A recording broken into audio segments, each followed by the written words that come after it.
Assalamualaikum warahmatullahi wabarakatuh. Pada video kali ini, untuk materi testing dan implementasi, saya akan menjelaskan pelaksanaan pengujian.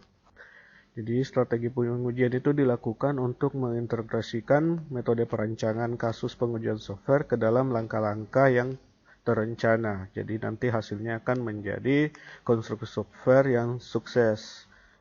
Yang paling penting adalah pengujian software itu menyediakan jalan bagi seorang developer, organisasi penjamin kualitas dan pelanggan karena mendeskripsikan langkah-langkah yang akan dicapai sebagai bagian dari pengujian.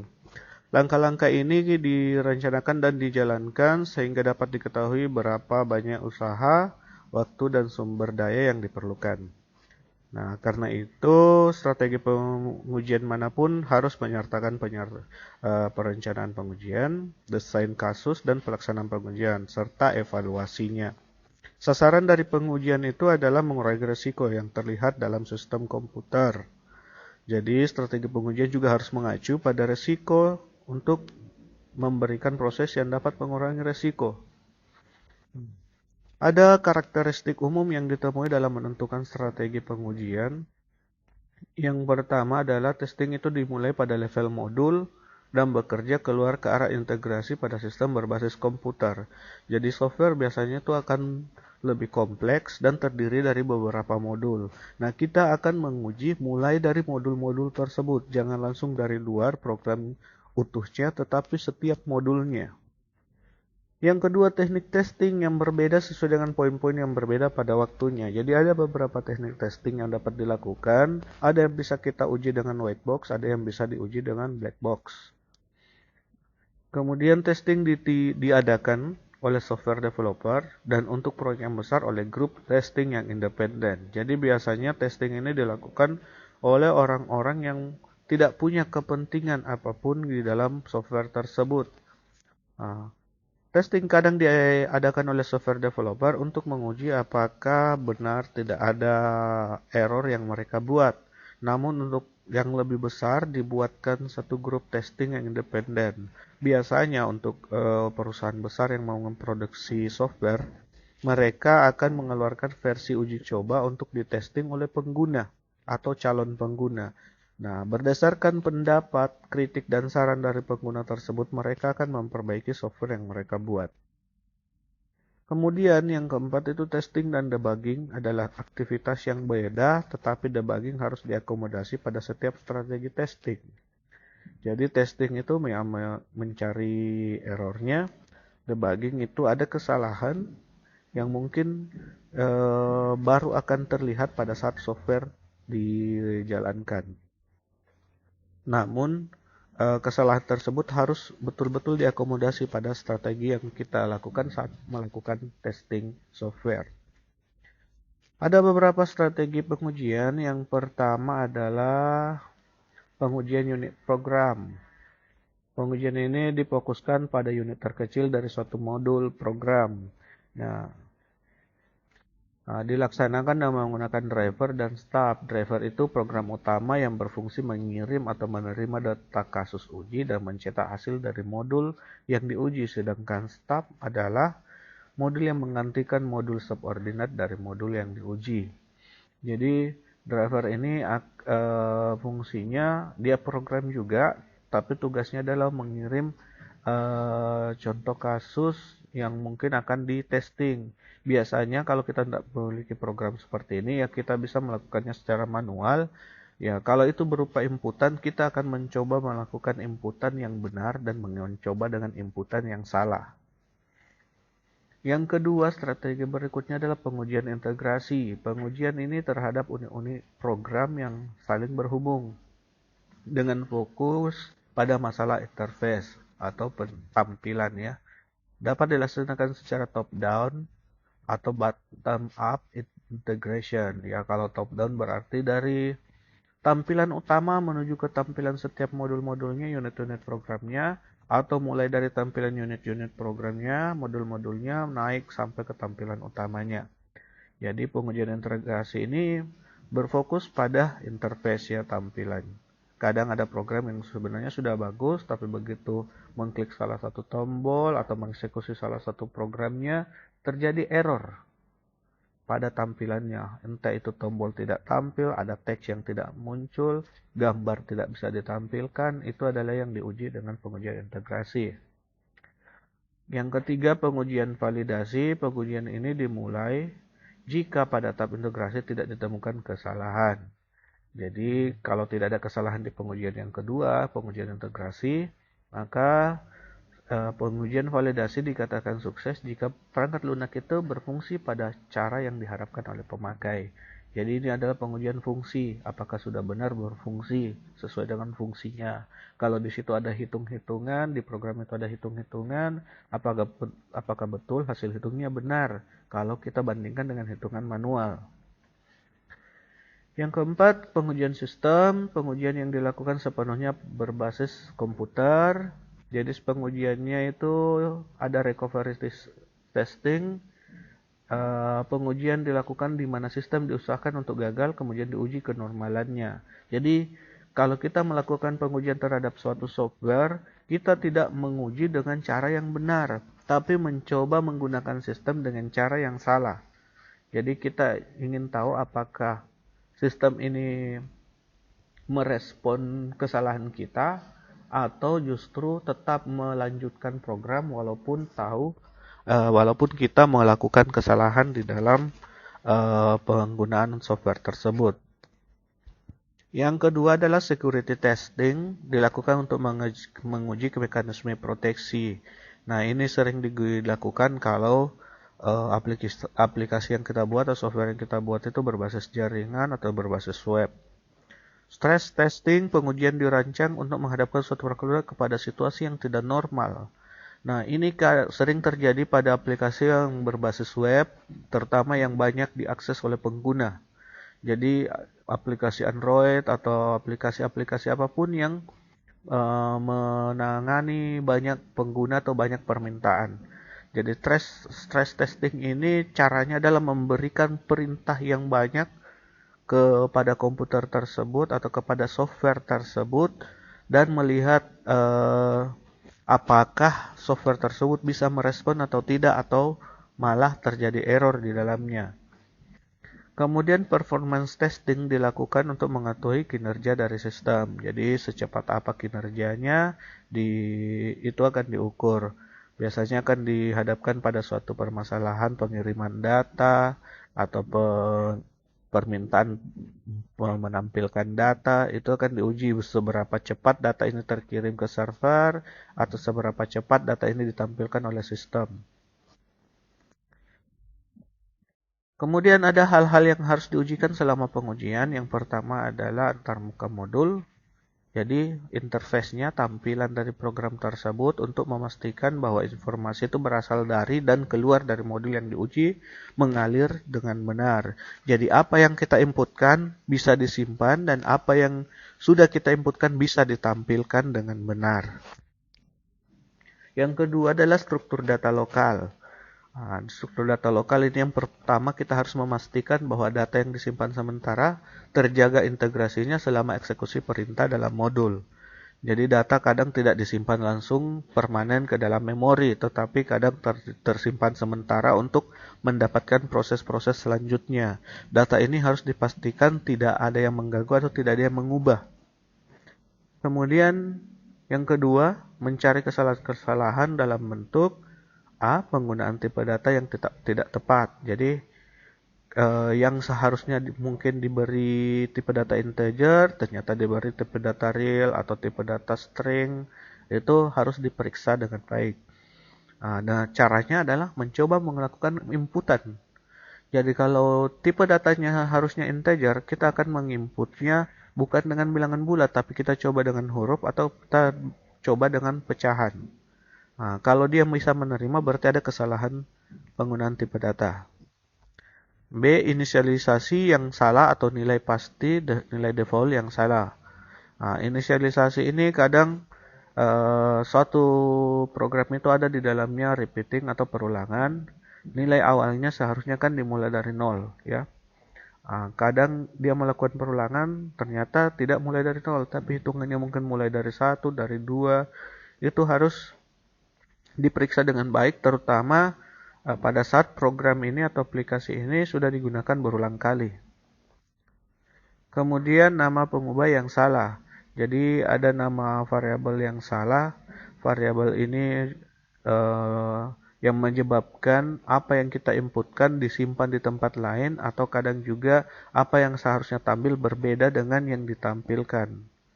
Karena memiliki nama pengubah yang salah atau variabel yang salah.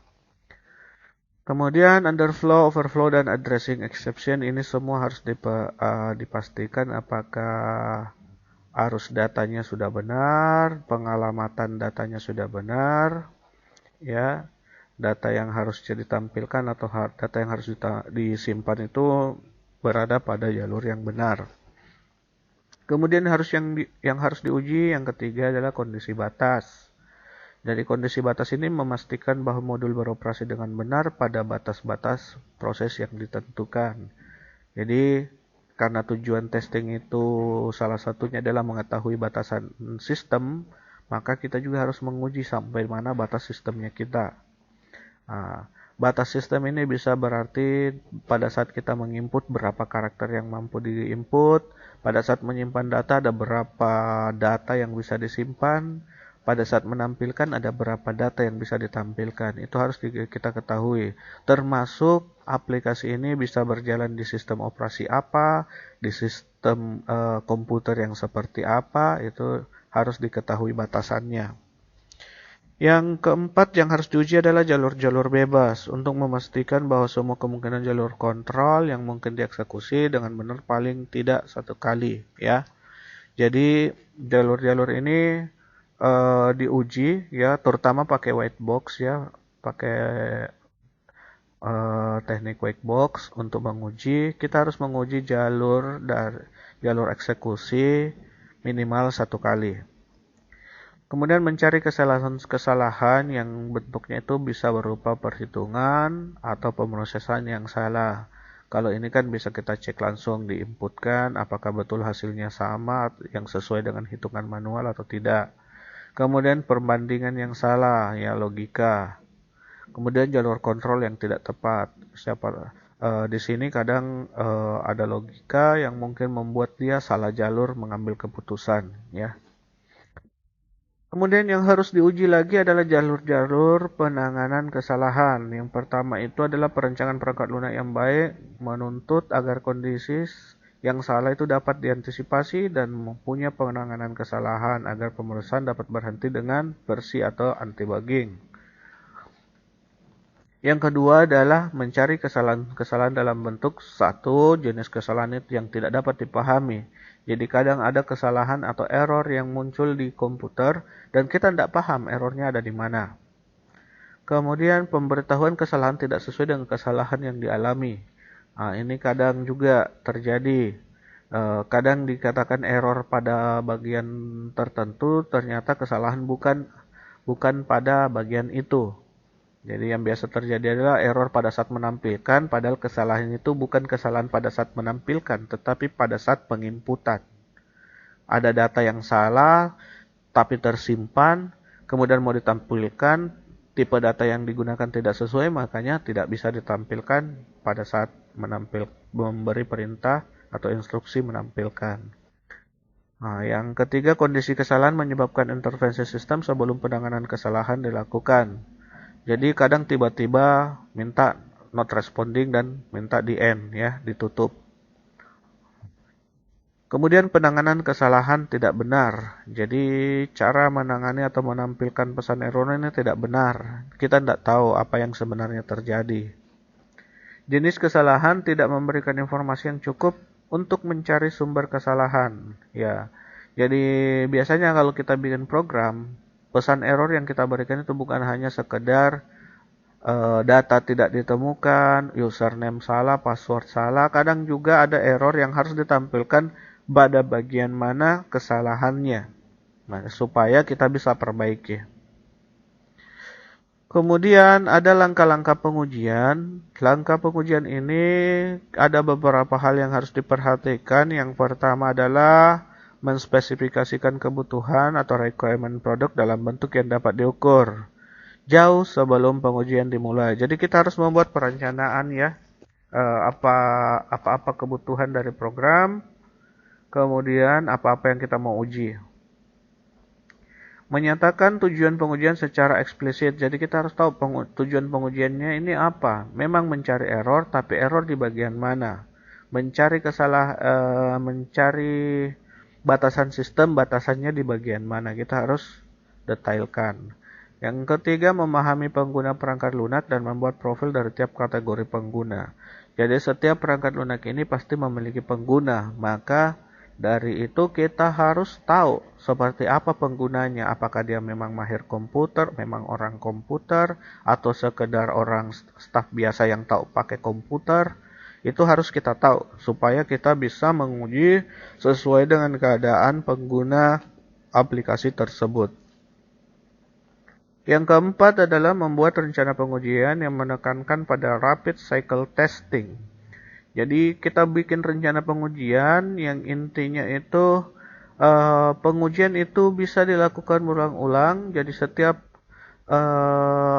ditemukannya error, kita masih bisa melanjutkan pengujian kembali. Jangan sampai begitu ketemu error, program berhenti ya.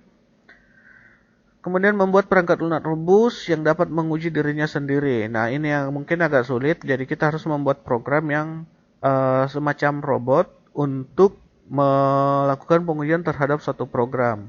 Ya, biasanya tekniknya adalah jika itu ada inputan, robot akan menginput sesuai dengan menggunakan data yang salah, ya, menginput dengan data yang salah dan melihat bagaimana respon software yang diinputi tersebut.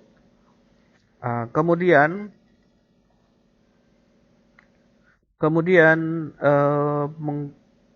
menggunakan formal technical review sebagai penyaring sebelum pengujian dilakukan. Jadi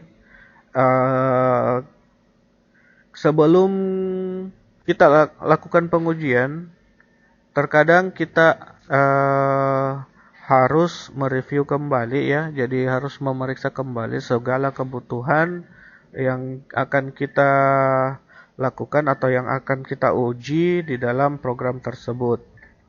Menggunakan formal technical review untuk menilai strategi pengujian dan kasus uji yang sama. Jadi kita harus memeriksa ulang kembali rencana pengujian kita, requirement kita, tujuan pengujian kita, untuk mengetahui apakah strategi pengujiannya dan kasus uji ini sudah layak untuk dilakukan pengujian. Yang kedelapan adalah mengembangkan ancangan peningkatan berlanjut untuk proses pengujian. Jadi kita juga harus menyiapkan rencana lanjutan setelah pengujian dilakukan. Terutama setelah program tersebut atau aplikasi tersebut diperbaiki, kita harus tahu apanya lagi yang mau diuji. Ya, kita sudah punya rencana sebelumnya. Proses pengujian, ada beberapa tipe pengujian yang dapat dilakukan, yaitu yang pertama sistem testing, ya. Pengujian terhadap integrasi subsistem, jadi keterhubungan antar subsistem. Jadi antar modul-modul, apakah tombol home atau tombol input ini berfungsi untuk menampilkan inputan, ya. Tombol simpan apakah betul menyimpan, itu semua bisa diuji. Kemudian acceptance testing, pengujian terakhir sebelum sistem dipakai oleh user. Jadi ini harus dilakukan sebelum sistem tersebut dipakai oleh penggunanya, melibatkan pengujian dengan data dari pengguna sistem. Jadi betul-betul diuji dengan data yang benar, data yang berasal dari pengguna. Biasa dikenal sebagai alpha test atau beta test untuk software komersial, di mana pengujian dilakukan oleh potensial customer. Yang ketiga, komponen testing. Komponen testing ini untuk pengujian komponen program. Biasanya dilakukan oleh komponen developer, kecuali sistem kritis. Integrasi testing itu untuk pengujian kelompok komponen yang terintegrasi untuk membentuk subsistem ataupun sistem. Ini dilakukan oleh tim penguji independen yang tidak ada hubungannya dengan software developer atau pengguna. Kemudian pengujian berdasarkan spesifikasi sistem. Di sisi berikutnya ada gambar keterkaitan antara pengujian. Jadi uh, di sini ada unit testing itu untuk menguji pengujian komponen. Jadi unit testing ini untuk memastikan apakah modul testing sudah benar. Setiap modul juga bisa diuji berdasarkan unit testingnya. Kemudian modul testing ini subsistem menjadi sebuah subsistem testing untuk diuji integrasinya dengan sistem testing. Setelah sistem testing diuji dan benar, kita akan menguji acceptance testing untuk mengetahui apakah sistem sudah siap untuk digunakan. Tahapan pengujian ada langkah-langkah yang harus dilakukan ketika melakukan pengujian. Yang pertama adalah menentukan apa yang akan diukur melalui pengujian. Kemudian bagaimana pengujian akan dilaksanakan. Membangun suatu kasus uji yaitu kumpulan data atau situasi yang akan digunakan dalam pengujian. Jadi test case-nya seperti apa. Terutama pada saat kita menggunakan black box ya, test case-nya harus jelas. Jika itu adalah inputan, ini mau diinputkan seperti apa. Yang pertama mungkin bisa diuji coba dengan inputan benar, bisa diuji coba dengan inputan salah. Kemudian yang keempat menentukan hasil yang diharapkan atau hasil sebenarnya. Jadi untuk pengujian tertentu atau black box testing ya, black box testing ini harus diketahui hasil sebenarnya itu seperti apa sebelum melakukan pengujian. Jika kita melakukan pengujian, kita harus membandingkan antara hasil yang kita dapat dan hasil yang diharapkan. Yang kelima, menjalankan kasus pengujian, membandingkan hasil pengujian dengan hasil yang diharapkan seperti yang saya bilang tadi. Pada awal kita melakukan pengujian, hal yang pertama yang harus dilakukan adalah membuat rencana uji yang mencakup pertama proses testing, pelacakan kebutuhan, kemudian item yang kita uji sama jadwal testing. Jadi harus ada jadwalnya ya. Prosedur pencatatan hasil dan prosedur, kebutuhan dan akan hardware dan software dan kendala-kendala. Itu semua harus dibuatkan dalam rencana pengujian. Kemudian pada tahap analisis, pengujian ini lebih menekankan pada validasi terhadap kebutuhan perangkat lunak untuk menjamin apakah kebutuhan telah dispesifikasikan dengan benar. Faktor yang diuji akan dilakukan meliputi adalah kebutuhan yang berkaitan dengan metodologi. Jadi dia biasanya menggunakan algoritma apa atau metode apa dalam pengambilan keputusan atau mengeluarkan hasil dari sistem. Kemudian pendefinisian spesifikasi fungsional, fungsi dari sistem ya pastinya. Penentuan spesifikasi kegunaan. Jadi gunanya setiap modul itu seperti apa. Penentuan kebutuhan portabilitas, jadi apa saja kebutuhan sistem dan antar muka sistem. Pengujian tahapan desain ini dilakukan untuk menguji perangkat lunak yang diturunkan dari kebutuhan perangkat. Kemudian kebutuhan yang bersifat umum dirinci menjadi bentuk yang lebih spesifik. Faktor-faktor pengujiannya itu adalah perancangan yang berkaitan dengan kebutuhan, kesesuaian rancangan dengan metodologi dan teori, portabilitas rancangan, perancangan yang dapat di-maintenance, kemudian kebenaran rancangan berkaitan dengan fungsi dan aliran data, kelengkapan perancangan antarmuka. Jadi pada pengujian tahap desain ini adalah menguji apakah sistem dari awal sampai akhir ini sudah benar antarmukanya atau interface-nya. Jadi jangan cuma sekedar membuat formnya tapi tidak tahu bagaimana bentuk reportnya, bagaimana bentuk inputannya. Terkadang bentuk form itu sangat menentukan mudah tidaknya aplikasi itu digunakan. Kemudian pengujian tahapan implementasi sendiri ini adalah merupakan pengujian unit yang dibuat sebelum diintegrasi menjadi aplikasi secara keseluruhan. Faktor-faktor yang diuji adalah kendali integritas data, apakah data ini aman pada saat disimpan, tidak berubah pada saat ditampilkan. Kemudian kebenaran program, apakah program berjalan dengan benar ya.